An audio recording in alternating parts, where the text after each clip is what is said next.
안녕하십니까. 애월 대표 변준환 선생님입니다.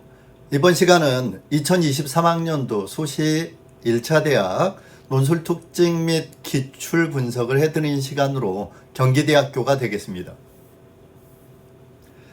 경기대학교는 수시 최저 기준이 적용되지 않고요. 영역별 반영 비율로는 논술 60에 학생부 교과가 40%로 학생부의 반영 비율이 상당히 높은 대학교입니다. 그러나 특징이 있습니다. 교과의 경우 1등급에서 3등급 학생들이 지원할 가능성은 거의 없고요. 대부분의 합격자들은 주로 3등급 후반에서 5등급 후반까지도 나오고 있으니까요. 주로 3등급부터 6등급까지 학생들이 지원을 한다라고 생각을 하시면 될 것 같고요. 사실상 7, 8, 9등급에서는 합격자가 나오기 좀 쉽지 않습니다. 왜냐하면 급격히 내신 반영에서 점수 급간의 차이가 벌어지고 있기 때문에 7등급 학생들이 경기대를 지원할 때는 논술을 매우 잘 보거나 또는 8, 9등급은 사실상 지원이 어렵겠다 이렇게 생각하시면 될 것 같습니다. 논술 고사 시간은 총 2시간으로 120분이고요. 문항은 언어 영역에서 한 문항, 사회 영역에서 한 문항 이렇게 두 문항이 출제되는데요. 복수 제시문에 각각의 문제가 주어지는 형태로 문항 수는 700자 플러스 마이너스 50자니까 650자에서 750자의 문제가 동일하게 배점 30점씩 배정되고 있습니다. 시험 일정은 10월 29일이고요. 자, 인문대학 같은 경우에 10시부터 12시, 관광문화대학도 역시 마찬가지고요. 사회과학대학 및 소프트웨어 경영대학은 2시부터 4시 사이에서 수원 캠퍼스에서 고사 일정이 시작될 예정이니까요. 확인하시기 바랍니다. 자, 논술 경쟁률 및 합격자 내신 평균을 한번 살펴보도록 하겠습니다. 자, 2022학년도 논술 전형 최종 경쟁률은 18.12대 1이었습니다. 다른 대학에 비해서 그렇게 높은 편은 아니었다라고 보시면 될 것 같고요. 그리고 모집 인원이 169명인데 충원 인원이 43명으로서 약 4분의 1 정도가 충원으로 합격했다라는 점을 놓치시면 안 될 것 같습니다. 자, 경쟁률이 가장 높았던 학과는요, 미디어 영상학과였고요. 그리고 상대적으로 경쟁률이 가장 낮았던 학과들을 잠깐 살펴보시면 15.22대 1의 국어 국문학과가 있었고요. 그 다음에 글로벌 어문학부가 있었고요. 경제학부가 있었다는 점, 또 영어 영문학과도 그렇게 높은 편이 아니었다는 점 생각해 보시면 될 것 같습니다. 최저가 없는 타 대학에 비해서 경쟁률이 그렇게 높은 편이 아니고요. 충원율이 상대적으로 높은 편이기 때문에 특히 충원율이 높은 단위를 지원하는 게 좋은데요. 여러분들 국어국문학과나 영어영문학과는 경쟁률은 낮지만 충원율이 제로죠. 그렇죠? 자, 그런데 충원율이 높은 학과들을 보시면 어디가 있죠? 네, 공공안전학부가 있고요. 경영학부가 있고요. 그리고 관광학부들이 상대적으로 충원율이 높은 학과라서 내가 떨어졌다고 생각하지 말고 좀 기다려 보시면 합격 소식이 올 수도 있겠다라는 거 생각해 보시면 될 것 같습니다. 합격자 내신 평균을 분석해 보면 대부분 합격자의 내신, 최초 합격자 말고 최종 등록자의 합격자 평균을 보시면 주로 3등급 후반에서부터 어디까지죠? 5등급 약 중반까지도 합격자가 나오고 있어요. 평균 기준이니까 여러분들 어때요? 최저 기준으로 하면 좀 더 내려갈 수 있다 이렇게 생각하시면 될 것 같죠. 최종 등록자 평균으로 봤을 때 3.97에서 5.26까지의 합격자가 나오고 있습니다. 따라서 대부분은 4등급 중후반에서 합격자가 나오고요. 내가 내신이 7, 8, 9등급일 경우에는 사실은 경기대 논술로는 합격이 쉽지 않다라는 점을 생각해 보시면 될 것 같습니다. 경기대 2022학년도 기출문제는 A형과 B형으로 두 문항이 두 문제 유형이 출제됐는데요. 자, 언어 논술 하나, 여러분들 뭐 사회 논술 하나 이렇게 나온다 그랬죠. 따라서 주로 국어와 관련된 문학 제시문, 시나 소설이 포함된 제시문의 하나 또는 사회과학적인 내용이 포함된 내용 하나 이렇게 나온다는 점 잊어버리시면 안 될 것 같아요. 논제 유형이 고정되어 있지는 않고요. 문항 1번을 보시면 비교 논증형이 나왔고 두 번째가 대안 제시 설명형이었죠. B형에서는 비교 설명형과 비판 분석형으로 이렇게 논제 유형이 고정되어 있지 않다는 점. 따라서 전체적으로 모든 문제 유형을 쓸 수 있는 능력을 갖추시는 게 중요하고요. 언어 영역에서는 문학 제시문이 포함되는 경우가 많아서 이걸 어떻게 해결하느냐가 합격 불합격을 결정하는 키포인트가 된다라는 점 놓치지 마시기 바랍니다. 자, 2022학년도 경기대 기출 5점 문제를 한번 살펴보도록 하겠습니다. 문항 1번을 보시면 글쓴이 가의 가에 글쓴이와 나의 화자가 자를 대하는 태도를 비교하고 그랬죠. 첫 번째 유형은 뭐죠? 비교형 논제니까요. 공차기대라는 공식, 즉 공통점과 차이점을 찾아내는 거죠. 기준에 따라서 무엇과 무엇을 가의 글쓴이와 나의 화자 두 사람이 자를 대하는 태도, 이게 바로 뭐죠? 비교의 기준이죠. 이 두 사람은 비교의 뭐가 되죠? 대상이 되고요. 그렇죠?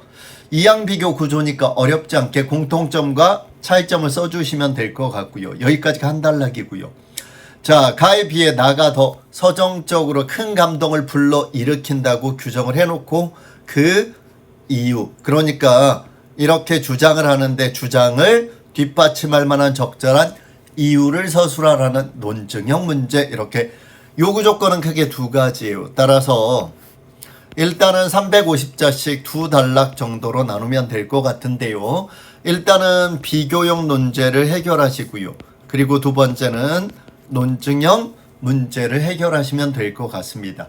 자, 이렇게 설계해 놓고 나서 제시문을 보면서 조금 더 길어질 수도 있고 짧아질 수도 있어요. 자, 제시문 가를 보니까 문학 제시문이 나와 있죠. 그러니까 언어 제시문에서 출제된 유형이라는 걸 알 수 있겠죠. 자, 수호제, 나를 지키는 집, 큰형님이 자신의 서재에 붙인 이름이다. 이렇게 출발하고 있어요. 장기로 귀양 온 이유 뭐 이러면서 여러분들 뭐 홀로 지내는 생각이 많아졌는데 갑자기 어느 날 여러분들 뭐예요? 어떤 의문에 대해서 여러분들 뭐 환히 깨달을 수 있었대요. 나는 벌떡 일어나 다음같이 세상 만물 중에 오직 지켜야 될 건 뭐다? 나뿐이다 그랬어요. 그쵸? 이런 내용으로 쭉 나와 있으니까 한번 살펴보시면 될 것 같고요. 아, 정약용의 바로 수호제기랑 그래서 제시문을 뽑아낸 거구나 라고 돼 있고요. 제시문 나는 어디서 많이 나왔던 거죠. 여러분들 윤동주의 자화상, 그렇게 문학 제시문 두 가지가 나와서 문제를 해결하도록 하고 있습니다. 자, 대학에서 준 예시 답안을 분석하면서 한번 살펴볼게요. 자, 첫 번째 뭐죠? 비교니까 공통점과 무슨 점이 있어야겠죠? 차이점. 자, 수호제기하고 자화상 둘 다 뭐죠? 자를 성찰하는 태도를 가지고 있다라는 무슨 점이 있었다? 공통점이 있었다는 거죠. 그렇죠? 자, 그러나 무슨 점이 있었죠? 차이점이 있었죠. 변화된 자아를 받아들이는 태도에 차이점이 있었다고 분석을 했는데 이 글에서는 공통점은 잘 분석이 됐지만 예시답안의 차이점은 좀 수정을 할 필요가 있어요. 제시문 가에서 정약용은 과거의 자신을 자아를 허투루 간수했다가 자아를 잃었던 과거의 경험을 이야기하면서 원래 가지고 있었던 본연의 자아를 회복하는 게 매우 중요하다라고 강조하고 있고요. 반면 제시문 나는 우물에서 대면하게 된 자아에 대해서 여러분들 뭐 모순된 감정을 가지고 있죠. 미움을 느끼면서도 동시에 연민을 느끼면서 그런 자아를 결국 포용하고자 하는 태도를 보인다는 점에서 서로 무슨 점이 있다? 차이점이 있다라고 써주시면 될 것 같아요. 자, 그리고 나서 나가 독자로 하여금 가에 더 큰 서정적 감동을 불러일으키는 이유는 무엇이냐라고 했을 때 되게 단순해요. 바로 하나는 일방적으로 자신이 느낀 점을 독자에게 전달하려고 하고 있죠. 그게 정약용의 소재기죠. 즉 자신이 느낀 것들을 일방적으로 독자에게 여러분들 전달하려고 하는 것과 다르게 제시문 나는 뭐죠? 바로 화자의 감정입, 즉 공감할 수 있도록 만들어주기 때문에 훨씬 더 여러분들 감정적으로 더 큰 감동을 느끼는 것이다. 이렇게 써주신다면 정말 좋은 답안이 될 것 같습니다. 두 번째 문제는 언어 제시문이 아니라 사회 제시문이겠죠. 자, 나에서 사례에서 발생할 수 있는 문제와 해결 방안을 가를 바탕으로 제시하고 라고 돼 있죠. 자, 여러분들 뭐죠?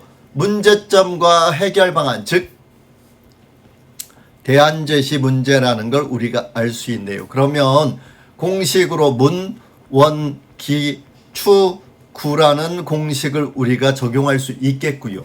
두 번째는 뭐죠? 설명해 보시오. 설명형 논제죠. 무엇을 통해서? 자, 공식은 대지기내고요. 뭐죠? 설명의 대상과 기준을 찾으면 되는데 바로 기억의 한계를 설명하라가 설명의 대상이고요. 나의 사례를 통해 설명하라는 게 바로 기준으로 적용하면 되겠죠. 그래서 여러분들 역시 두 단락으로 구성을 해서 하나는 대안 제시형 문제를 해결하면 되겠고요. 또 하나는 뭐죠? 설명형 논제를 해결하면 될 것 같습니다. 자, 어렵지 않은 내용이고요. 자, 제시문 가, 나, 다. 세 개의 제시문인데 제시문의 길이가 그렇게 길지 않아요. 자, 첫 번째 뭐죠? 대학 예시 답안도 나와 있지만 나의 사례에서 발생할 수 있는 무슨 점을 찾아야겠죠? 문제점을 찾아야겠죠? 그렇죠. 자, 그러면 나의 사례 한번 살펴볼게요. 뭐죠? 자, 고등학교 통합사회 교과서에서 끌어낸 제시문인데요. 주말에 홍콩 여행을 간다면 필리핀에서 온 가사 도우미들이 공원에서 쉬고 있는 모습을 어렵지 않게 볼 수 있다는 거죠. 어디에서요? 홍콩에서.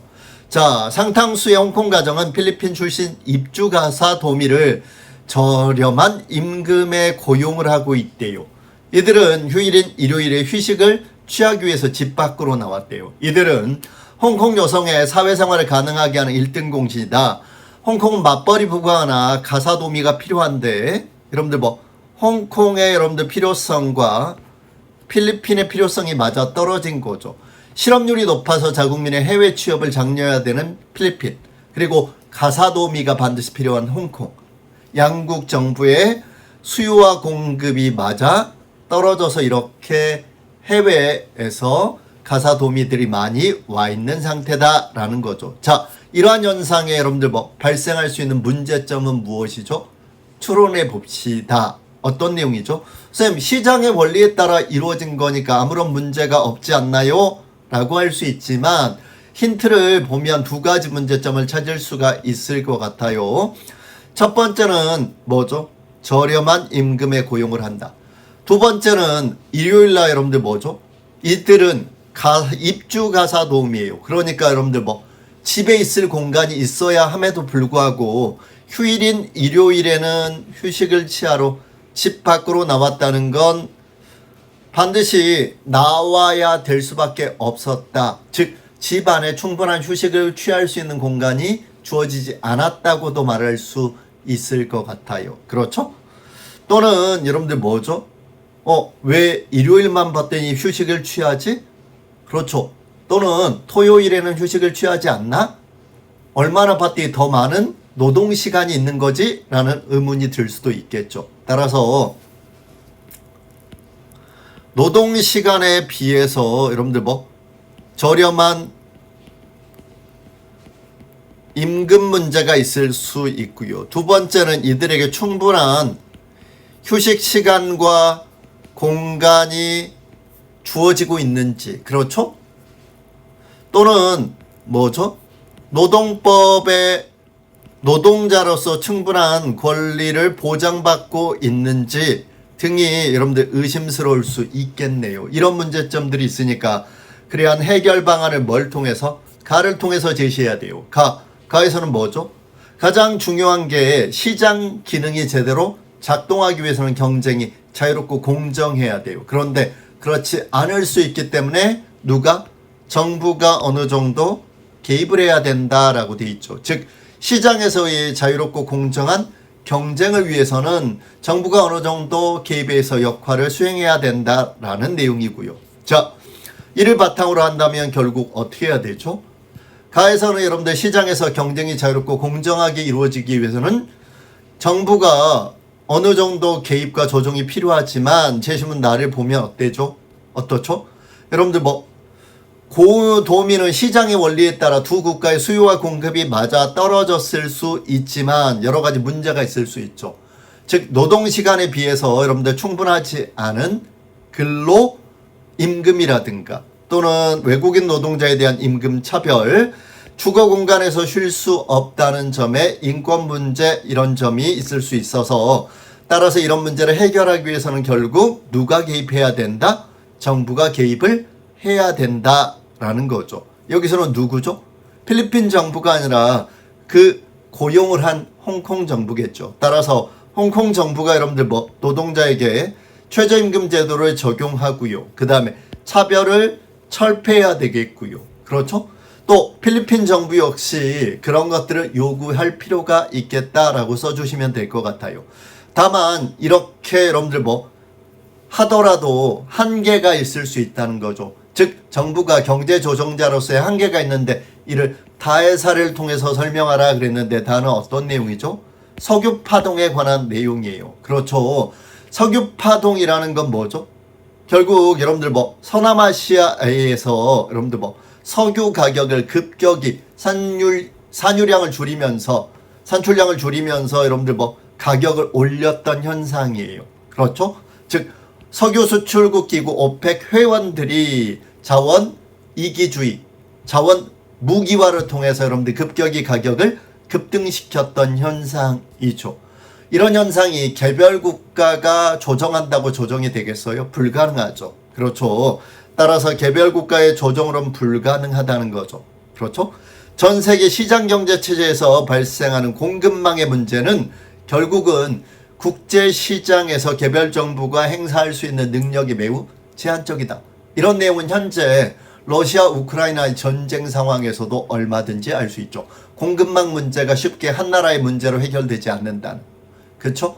따라서 이런 문제를 적어준다면 좋은 답변이 될 것 같습니다. 여러분들이 반드시 경기대학교의 특징을 잘 알고 간다면 얼마든지 합격의 영광을 누리실 수 있을 것 같습니다. 자, 다음 시간에 뵙겠습니다. 안녕!